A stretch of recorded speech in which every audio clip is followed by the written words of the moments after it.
నమస్తే, welcome to our channel. నేను మెసిరి. కడప ఎంపీగా అవినాష్ రెడ్డి గారి ఓటమి ఖాయమా? షర్మిల గారి ప్లాన్ తో జగన్మోహన్ రెడ్డి గారు ఉక్కిరిబిక్కిరవుతున్నారా? సో ఈ అంశాన్ని మనకి ఇంకా క్లుప్తంగా వివరించడానికి మనతో పాటు ఉన్నారు Jai Bharat national party official spokesperson Chiranjeevi Naik గారు. నమస్కారం. నమస్తే, జై భారత్ అండి. సార్, ఇప్పుడు చూస్తున్నట్టయితే మరి కడప ఎంపీగా అవినాష్ రెడ్డి గారు ఓటమి పాలయ్యే అవకాశాలు ఉన్నాయని చెప్పేసి మనకి వార్తలు వస్తున్నాయి. అండ్ దట్టు షర్మిల గారు కూడా అక్కడ నుంచి పోటీ చేయాలనే ఆలోచనలో ఉన్నట్టు మనకి వార్తలు వస్తున్నాయి. ఇందులో వాస్తవం ఉందంటారా? అంటే ఒకటండి, కడప ఎంపీ అవినాష్ రెడ్డి ఎవరైతే ఉన్నారో ఆయన ఒక 10 సంవత్సరాలుగా ఆయన అక్కడ నుంచి ఎంపీగా ఉన్నారు. అండ్ నేను నాన్ పెర్ఫార్మింగ్ ఎంపీ. ఆయన నేను నాన్ పెర్ఫార్మింగ్ ఎంపీ అని ఎందుకు అంటున్నానంటే, ఆంధ్రప్రదేశ్ విడిపోయిన తర్వాత విభజన చట్టంలో ఒక అంశాన్ని పొందుపరిచారు, అది కడప స్టీల్ ప్లాంట్. ఆ కడప స్టీల్ ప్లాంట్ గురించి ఆయన ఎప్పుడు పార్లమెంట్లో అడిగిన పాపన పోలేదు. నంబర్ 1. 14 నుంచి 19 మధ్యలో అడగలేదు. 19 నుంచి 24 వరకు ఆయన అడిగేదానికి ఆయన ఒక మర్డర్ కేసులో అక్యూజ్డ్గా ఉన్నాడు, వివేకానంద రెడ్డి గారు మర్డర్ కేసులో. సో ఆయన అడిగే సాహసం చేయలేరు. అడిగితే ఇమీడియట్గా నరేంద్ర మోడీ గారు ఇలా చూస్తే పార్లమెంట్లో ఆయనకు ఇంకక్కడికి అరెస్ట్ అవుతారనే భయం ఉంటుంది. అడిగే ప్రయత్నం చేయలేరు ఆయన. ఎందుకంటే అది అడిగిన మరుక్షణమే నన్ను ఎక్కడ సిబిఐ అరెస్ట్ చేస్తుందని ఒక భయం. రెండోది, ఆయన ప్రాతినిధ్యం వహిస్తున్న కడప ఏపీ రీఆర్గనైజేషన్ యాక్ట్లో పొందుపరిచిన బ్యాక్వర్డ్ రీజనల్ గ్రాంట్ ఫండ్ రాయలసీమకి ఉత్తరాంధ్రకు ఉంది. సో ఆయన జిల్లా కూడా బ్యాక్వర్డ్ రీజనల్ గ్రాంట్ ఫండ్ పొందేదానికి అర్హత ఉన్న జిల్లా. అది కూడా ఆయన ఎప్పుడు అడిగి తీసుకొచ్చిన దాఖలాలు లేవు. సో ఈ 2 రకాలు, ప్రధానంగా ఈ 2 అంశాలు, ఒకటి Kadapa steel plant, 2 backward regional grant funds ఆ ప్రాంతానికి తీసుకురావడంలో ఆయన ఫెయిల్ అయిపోయాడు. కాబట్టి is a non performing MP. So non performing ఎంపీని మళ్ళీ కడప ప్రజలు గెలిపించుకొని ఇంకొక 5 సంవత్సరాలు ఒక నాన్ పెర్ఫార్మింగ్ ఎంపీని రిప్రజెంటేషన్ ఇస్తే మాత్రం ఆ ప్రజలు నిజంగా ఆ జిల్లా కాళ్ళే ద్రోహం చేసుకునే వాళ్ళు అవుతారు. సో ఆ ప్రయత్నంలో భాగంగా మేబీ ప్రజల్లో ఒక రకమైన అవేర్నెస్ వచ్చి మర్డర్ కేసులో అక్యూజ్డ్గా ఉన్నాడు, ఆ ప్రాంతానికి రావాల్సిన స్టీల్ ప్లాంట్ కానివ్వండి, లేకపోతే బ్యాక్వర్డ్ రీజనల్ గ్రాంట్ ఫండ్స్ తీసుకోవడంలో ఫెయిల్ అయిపోయారు. కాబట్టి ఖచ్చితంగా ఈసారి ఆయన ఓడించేదానికి అవకాశాలు ఎక్కువ ఉంది. అని నేను పర్సనల్గా విజిట్ చేశాను. ఆయన మీద ప్రధానంగా లోకల్కి వస్తున్న ఆరోపణ ఏంటంటే, మాజీ మంత్రి శ్రీ వైఎస్ వివేకానంద రెడ్డి గారి మర్డర్ కేసులో ఎక్యూజ్డ్ ఈయనే చేయించారని లోకల్గా చాలా బలంగా వినిపిస్తున్న వాదనది. సో ఆ బేస్ చేసుకుని ఖచ్చితంగా ఈసారికి ఆయనకు అగెనిస్ట్గా ఓటింగ్ జరిగేదానికి అవకాశం ఉంది. అంటే ఇక్కడ చూస్తున్నట్టయితే వివేకానంద రెడ్డి గారి హత్య కూడా అంటే అక్కడ ఆయన ఎంపీగా నిల్చోవాలి, లేకపోతే షర్మిల గారు ఎంపీగా నిల్చోవాలన్నది ఆయన ఆఖరి ఆశ అన్నట్టుగా మనకు షర్మిల గారు ఎన్నో సందర్భాల్లో చెప్పిన మనం విన్నాం. సో దానికోసం ఈ హత్య జరిగింది. సో అక్కడ కంచుకోట లాంటి వైసీపీని కాదని మరి వేరే పార్టీ గెలిచే అవకాశం అంటే ఒకటండి. ఇప్పుడు పర్టికులర్ కడప ఎంపీ విషయానికి వచ్చేసరికి వివేకానంద రెడ్డి గారు వైఎస్ విజయమ్మ గారు కానీ లేకపోతే వైఎస్ షర్మిల గారు నుంచి ఆయన వివేకానంద రెడ్డి గారు నుంచి ఉన్నట్టు ఆయన చెప్పలేదట. బయట వినిపిస్తున్న మాటలు మనకు పర్సనల్ గా మనకేం తెలియదు, మనం వినలేదు కాబట్టి మనతో చెప్పలేదు. సో విజయమ్మ గారు కానీ లేకపోతే షర్మిల గారు నుంచి ఉంటే వైఎస్ రాజశేఖర రెడ్డి కుటుంబీకులు ఎవరో నించుంటే బాగుంటుంది, అవినాష్ రెడ్డి వద్దు అనేది మన వివేకానంద రెడ్డి గారి ఒక ప్రపోజల్ అంట ఆ రోజుల్లో. సో నన్ను ఎంపీగా వ్యతిరేకిస్తున్నారు కదా, నా క్యాండిడేచర్ని వ్యతిరేకిస్తే ఎంతో నాకు తలకాయ నొప్పి అవుతుందండి. ఒక సినిమాటిక్ మేనర్లో ఆయన మర్డర్ చేయించారు. అది వివేకానంద రెడ్డి గారిని ఇష్టపడే చాలా మంది అభిమానులు అక్కడ ఉన్నారు ఆ ప్రాంతంలో. ఖచ్చితంగా వాళ్ళందరూ ఈసారి కడప ఎంపీగా అవినాష్ రెడ్డిని ఓడించాలని ఒక దృఢ నిర్ణయాన్ని అయితే తీసుకొని ఉన్నారు. అండ్ ఒక మర్డర్ కేసు ఎక్యూజ్డ్ ఒకటి, ఆ ప్రాంతానికి రావాల్సిన కడప స్టీల్ ప్లాంట్ గురించి ఎప్పుడు ఒక అడుగు ముందుకేసి సెంట్రల్ గవర్నమెంట్ అడగటం కానీ పార్లమెంట్లో క్వశ్చన్ చేయడం కానీ చేయలేదు ఆయన. తర్వాత బ్యాక్వర్డ్ రీజనల్ గ్రాంట్ ఫండ్స్ తీసుకోవడం కూడా ఆయన ఫెయిల్ అవుతున్నారు. కాబట్టి నాన్ పెర్ఫార్మింగ్ ఎంపీగా ఉన్నాడు కాబట్టి 10 సంవత్సరాలుగా ఏం చేయలేదు కాబట్టి ఖచ్చితంగా ఓడిపోయేదానికి అవకాశాలు చాలా ఎక్కువ ఉన్నాయి. మరి ఇప్పుడు కాంగ్రెస్ నుంచి వెళ్ళి షర్మిల గారు పోటీ చేసే అవకాశం ఉన్నాయి అంటున్నారు కదా, మరి మన షర్మిల గారి పరిస్థితి ఏంటంటే అంటే ఒకటండి.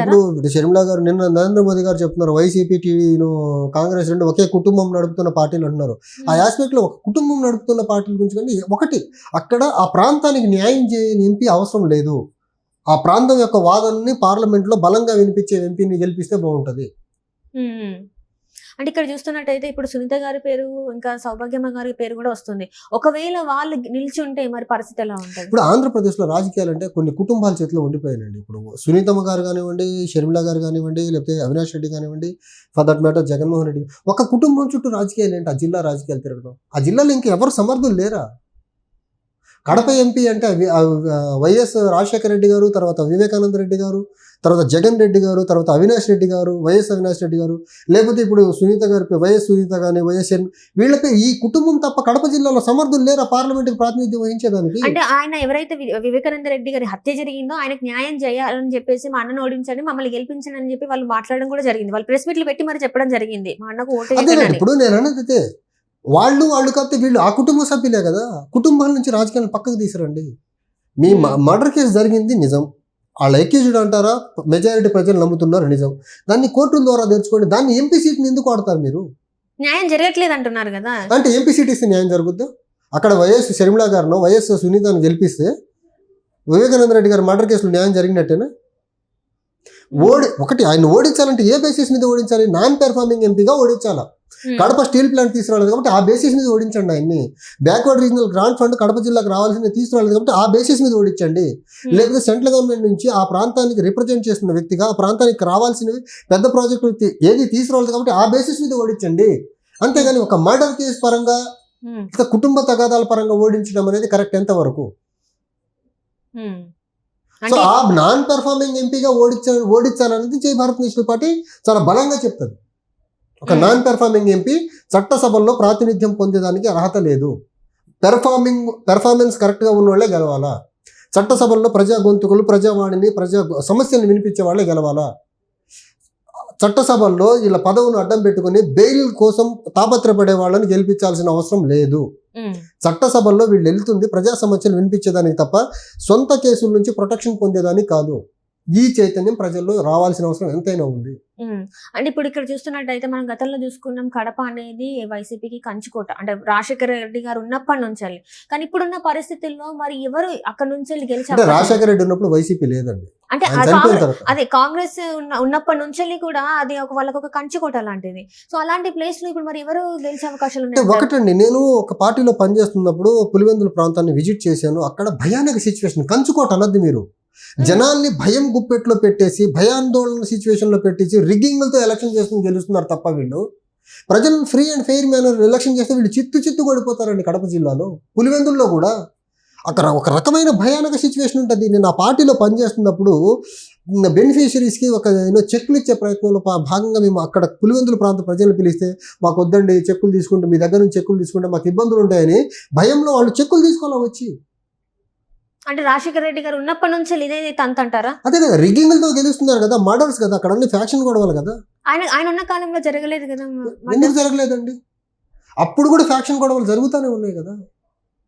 ఫ్యాక్షన్ గొడవలు జరగండి ఇప్పుడు కడప జిల్లాలో. అంటే మొన్న ఈ మధ్య వచ్చిన ఇంటర్వ్యూలో అంటే సౌభాగ్యం సొంత కుటుంబం కూడా ఫ్యాక్షన్ కి బలైపోయింది. అది రాజారెడ్డి గారు కానివ్వండి, వివేకానంద రెడ్డి గారు కానివ్వండి, సొంత కుటుంబాన్ని కూడా స్పేర్ చెయ్యని వ్యవస్థ ఏదన్నా ఉందంటే అది ఫ్యాక్షనిజము. వీళ్ళు సొంత కుటుంబంలో సభ్యుల్ని స్పేర్ చేయని వాళ్ళు వీళ్ళకి అగెనిస్ట్కి వెళ్ళే ఓటర్ని, వీళ్ళకి అగెనిస్ట్కి వెళ్ళే లీడర్షిప్ని స్పేర్ చేయగలరా? వీళ్ళు చేస్తారా? ఆ భయాందోళన. ఇప్పుడు సొంత బాబాయిని చంపేసిన వీళ్ళు కామన్ ప్రజలను చంపడం పెద్ద మ్యాటర్ కాదండి వీళ్ళకు.